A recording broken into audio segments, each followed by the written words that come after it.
Round 1 just about to start for my very first Dragon's Maze pre-release with the guild packs. It was pretty cool. Squibfish, hello and good luck. Let's turn some volume down. Well, we got our colors and we got some cards, so we'll keep them, and we're going to see how Blaze Commando goes right away. Do I want them all? No thanks. Ooh, our opponent mulls down to 5. That's never fun. And does it matter which color I play first? I don't think it does. I'm trying to remember my deck. I should probably know this by now, but oh well. Wish we had more gates for our Smelt Ward Gatekeepers. Ooh, that's cool. Glad we lucked out on playing the right color here. Here we go with our Tithe Drinker. I don't think this is the deck with Extort where I... Ooh, Windrake. I love Windrake. Where I want to be holding back cards just for Extort. That is not at all what I'm trying to do. Cool. So, and because of that, I'm just going to go ahead and right away bash in.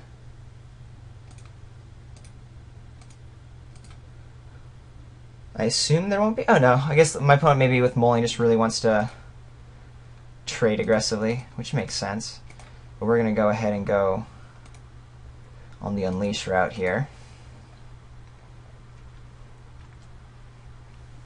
If for some reason this blocking ability just becomes irrelevant, our launch party, we can just get rid of our Dead Reveler there. So we'll play that in case we do need a launch party for some reason. Because I'm not familiar at all about what anyone's tricks are. I'm assuming my opponent's just a little screwed after the mull to 5 and only having islands, but you never know. I'm not going to have 2 gates in the near future at all, so we will just go ahead and play a 2/4 and maximize our spells, or maximize our mana, instead of, say, playing this Snare Squad. And our opponent's still stuck on 3 lands, so that's going to be a world of hurt. And that's sometimes what happens with Magic on the mulls. But our opponent could get out of it. Has quite a bit of cards in hand.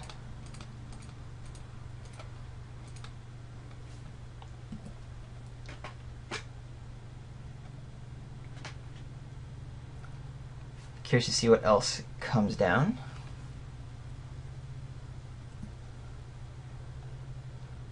All right. 1, 2, 3, 1, 2. We'll go ahead and bash in with everybody.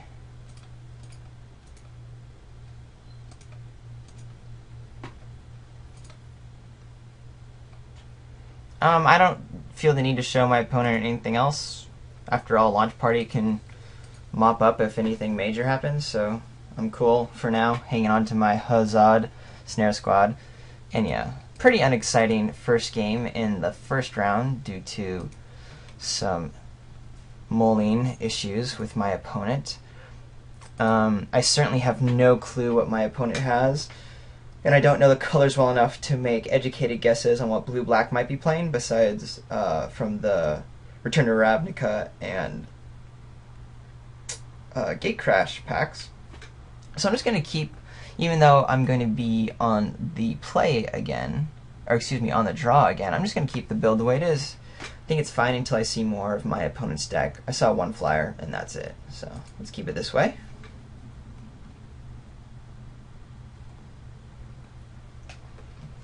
One, 2, 3, 4. Cool, we got a nice keep. Some solid 3-drops, and this Carnage Gladiator is going to be pretty awesome. Would you like to mulligan to 6 cards? No, I want to keep my hand. Ooh, okay, Spire Tracer. Ooh, that's going to be pretty good. Do I play this guy first or Splatter Thug? Gosh, I just don't know. I think we do Splatter Thug first, just to have a 3/3 first striker on turn 3. That's pretty cool. And then a Metropolis Sprite. Interesting. We'll take our 1. We're definitely going to play Plains here, just so that we are representing all of our colors right away.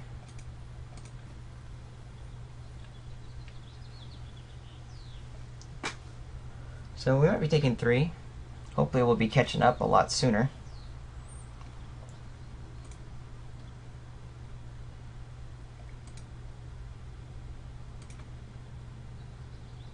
And my opponent has a Windrake. So Flyer's in the air. And now, yeah, I think I like Splatter Thug. Its first strike's gonna be pretty relevant here.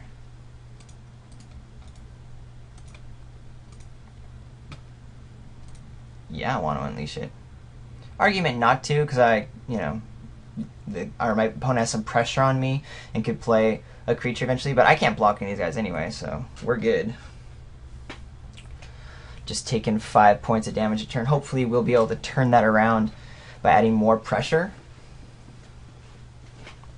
But our opponent's quick start is getting there.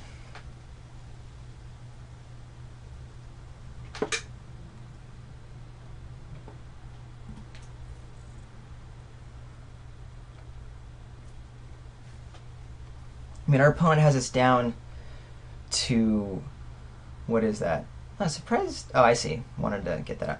Our opponent has us down to 13 before we even get a single point of damage in, so that's a pretty aggressive start. I don't know if that's something that my opponent's deck will naturally be doing regularly here. We're just going to go ahead and bash in with Splatter Thug.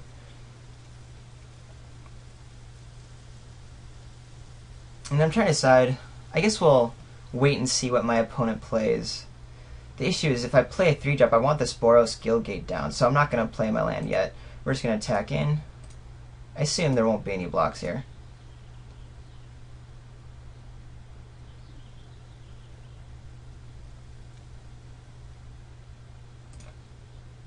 As expected. I think I'm actually going to play Dead Reveler leashed down just to be able to block this Samic Guildmage. Even though, yeah, I love a 3-4, but we got our 3-3 down pretty quickly. We'll be bashing in with the Fistblade soon enough. No, thank you. We'll pass the turn. Wouldn't mind some removal here to start taking some pressure off of us, because that's going to be an issue. But again, hopefully we'll be able to do enough bashing in ourselves to kind of even out the playing field. Our opponent's down to 2 cards. We only have 2 in hand, but we can pretty much cast anything we want. But my opponent's ability to draw some cards is pretty sweet. Alright. Race is on.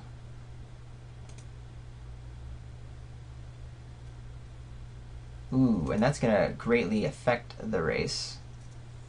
Because 1, 2, 3, 4, 5, 6. We're on a 2-turn clock. Actually, it's not really greatly. Ooh, that's really good.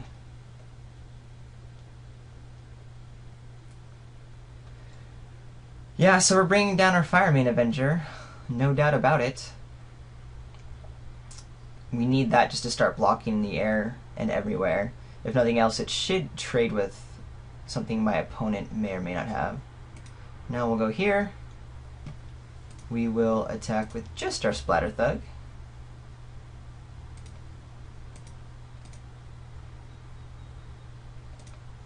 Still keeping Dead Reveler back to block the Guildmage, since that is for sure relevant.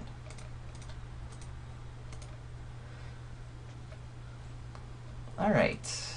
And if the one card in hand is a removal spell, that's going to be a bummer, but Sludgy's life.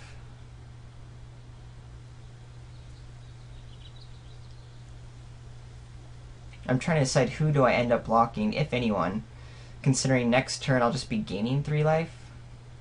So if I take 1, 2, 3, 4, 5, 6 damage, I'm down to 2, up to 5. I knock out one of the, let's just say the Spire Trace before it gets too big. I'm still taking 1, 2, 3. Taking 4 on the backswing, that can get pretty dangerous there.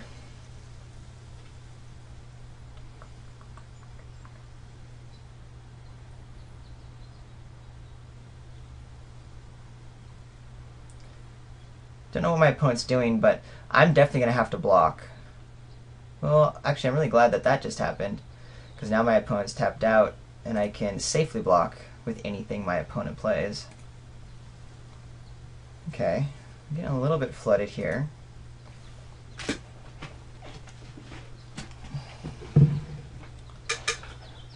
I I can throw away my Splatter Thug in order to Fire Main Avenge one of these guys.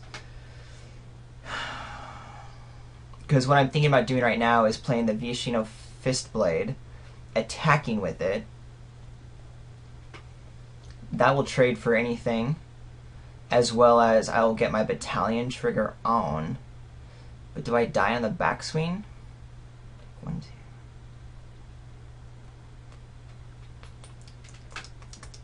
I'm pretty sure I'm attacking with the First Blade, the Fire Main Avenger, and Splatter Thug.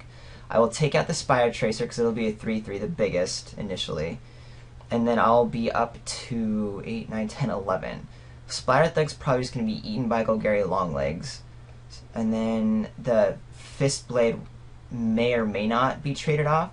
All I'll have left is a Dead Reveler to block, and I'll be at 11 life. 5, 6, 7, 8, 9, 10, 11. So I'll have to chump, and that's all I'll have. An alternative would be... 1, 2, 3, 4. Yeah, I still don't have enough for Carnage Gladiator. And on top of that, if I'm blocking with Carnage Gladiator, I'm not doing awesome. I think I pretty much have to do an attack... No, because there's a double block here. 1, 2, 3. When I do the Fire Main Avenger attack, I have to take out one of these guys. It'll probably be a Windrake. Yeah, but I think that's my only option for winning here.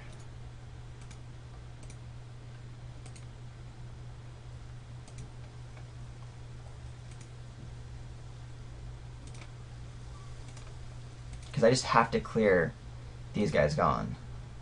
And I don't mind getting rid of Splatter Thug in order to get a Fire Main Avenger trigger.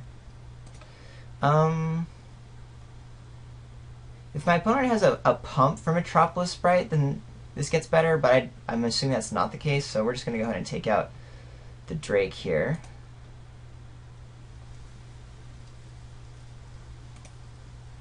And then see what my opponent does. Again, I'm assuming there's an eating ability here. Maybe my opponent trades off a dude. We'll see.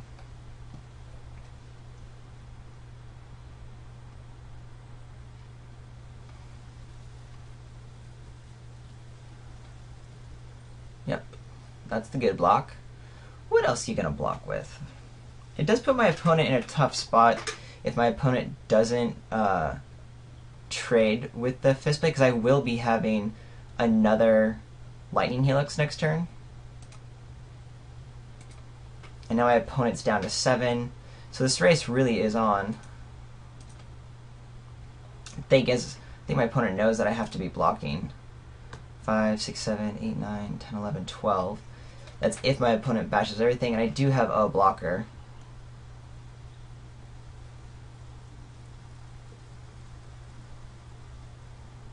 Pretty tight. I like my board position, because what my opponent doesn't know is that next turn I will have Carnage Gladiator down with regen up in order to bring back Golgari Longlegs. So when I attack in with everyone and basically sacrifice these guys for a Lightning Helix, it should be okay.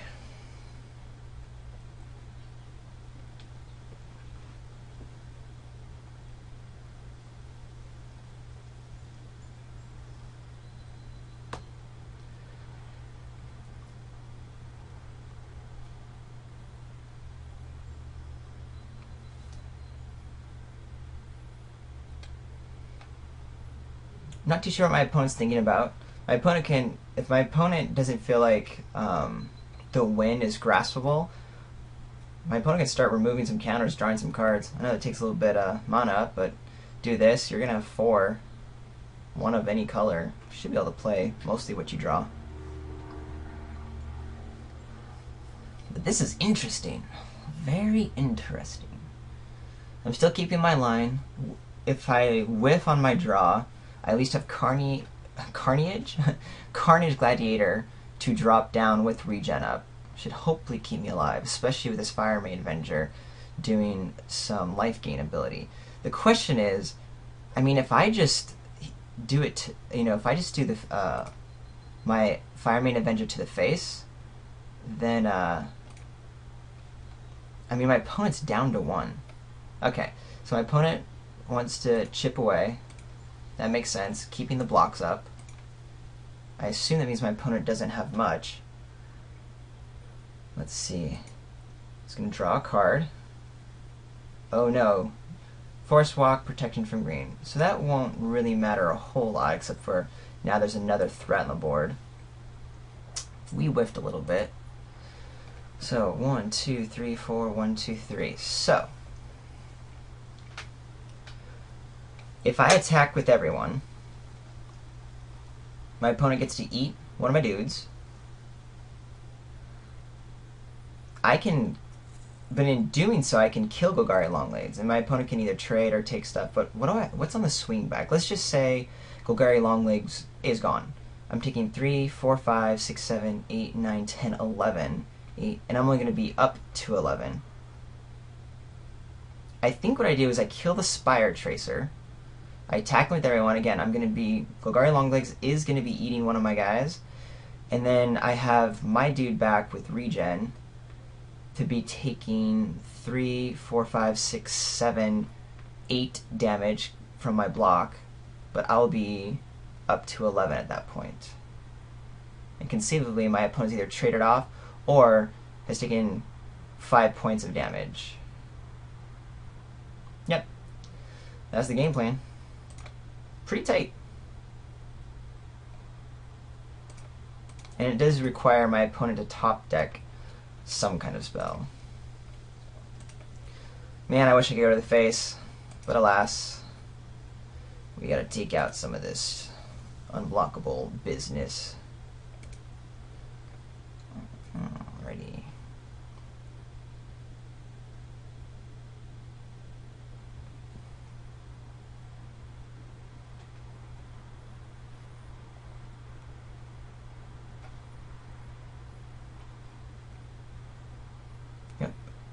Eat it up.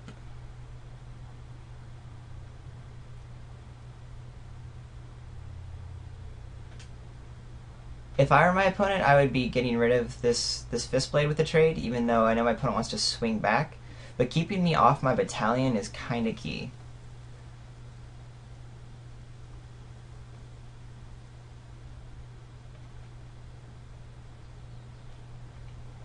The way I'm viewing this, by the way, is I'm using these throwaway attacks into the Golgari Longlegs as me trading my creatures for one of his, because that's what the battalion allows me. And I like that. Okay. That's the way to do it.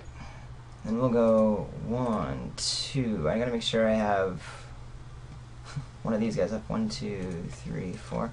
Need to make sure I tap my mana correctly so that I can have regen available. I am glad my opponent traded off one of the dudes, because that allows me to not take as much damage. 5, 6, 7, 8, 9. So I'm not even dead next turn if there's a removal spell here. And, yeah, attacking with the Carnage Gladiator and then Avenger next turn would have been it. Good game.